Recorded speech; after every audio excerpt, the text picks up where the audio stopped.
नमस्कार दोस्तों, राधे राधे, जय श्री कृष्णा। एक बार फिर से आप सभी का हार्दिक अभिनंदन करती हूँ अपने YouTube चैनल पर।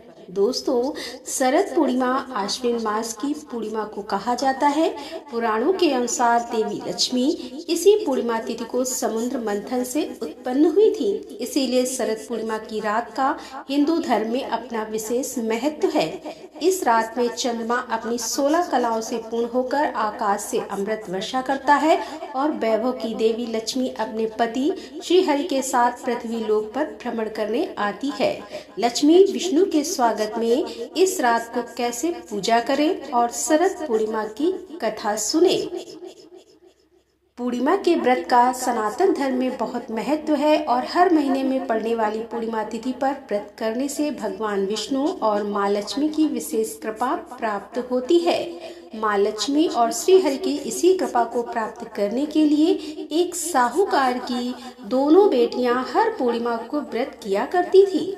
इन दोनों बेटियों में बड़ी बेटी पूर्णिमा व्रत पूरे विधि विधान से और पूरा व्रत करती थी, वहीं छोटी बेटी व्रत तो करती थी लेकिन नियमों को आडंबर मानकर उनको अनदेखा करती थी। विवाह योग्य होने पर साहूकार ने अपनी दोनों बेटियों का विवाह कर दिया। बड़ी बेटी के घर समय पर स्वस्थ संतान का जन्म हुआ। संतान का जन्म छोटी बेटी के घर भी हुआ, लेकिन उसकी संतान पैदा होते ही दम तोड़ देती थी। 2-3 बार ऐसा होने पर उसने एक ब्राह्मण को बुलाकर अपनी व्यथा कही और धार्मिक उपाय पूछा। उसकी सारी बात सुनकर और कुछ प्रश्न पूछने के बाद ब्राह्मण ने उससे कहा कि तुम पूर्णिमा का अधूरा व्रत करती हो, इस कारण तुम्हारा व्रत फलित नहीं होता है और तुम्हें अधूरे व्रत का दोष लगता है। ब्राह्मण की बात सुनकर छोटी बेटी ने पूर्णिमा व्रत पूरे विधि विधान से करने का निर्णय लिया, लेकिन पूर्णिमा आने से पहले ही उसने एक बेटे को जन्म दिया। जन्म लेते ही बेटे की मृत्यु हो गई। इस पर उसने अपने बेटे शव को एक पीढ़े पर रख दिया और ऊपर से एक कपड़ा इस तरह ढक दिया कि किसी को पता न चले। फिर उसने अपनी बड़ी बहन को बुलाया और बैठने के लिए वही पीढ़ा दे दिया। जैसे ही बड़ी बहन उस पीढ़े पर बैठने लगी, उसके लहंगे की किनारी बच्चे को छू गई और वह जीवित होकर तुरंत रोने लगा। इस पर बड़ी बहन पहले तो डर गई और फिर छोटी बहन पर क्रोधित होकर उसे डांटने लगी कि क्या तुम मुझ पर बच्चे की हत्या का दोष और कलंक लगाना चाहती हो? मेरे बैठने से बच्चा मर जाता तो?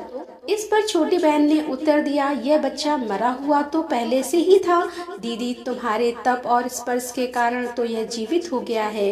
पूर्णिमा के दिन जो तुम व्रत और तप करती हो, उसके कारण तुम दिव्य तेज से परिपूर्ण और पवित्र हो गई हो। अब मैं भी तुम्हारी ही तरह व्रत और पूजन करूंगी।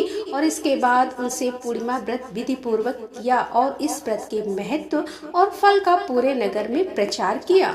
जिस प्रकार माँ लक्ष्मी और श्री हरि ने साहूकार की बेटी की कामना पूर्ण कर सौभाग्य प्रदान किया, वैसे ही हम पर भी कृपा करना।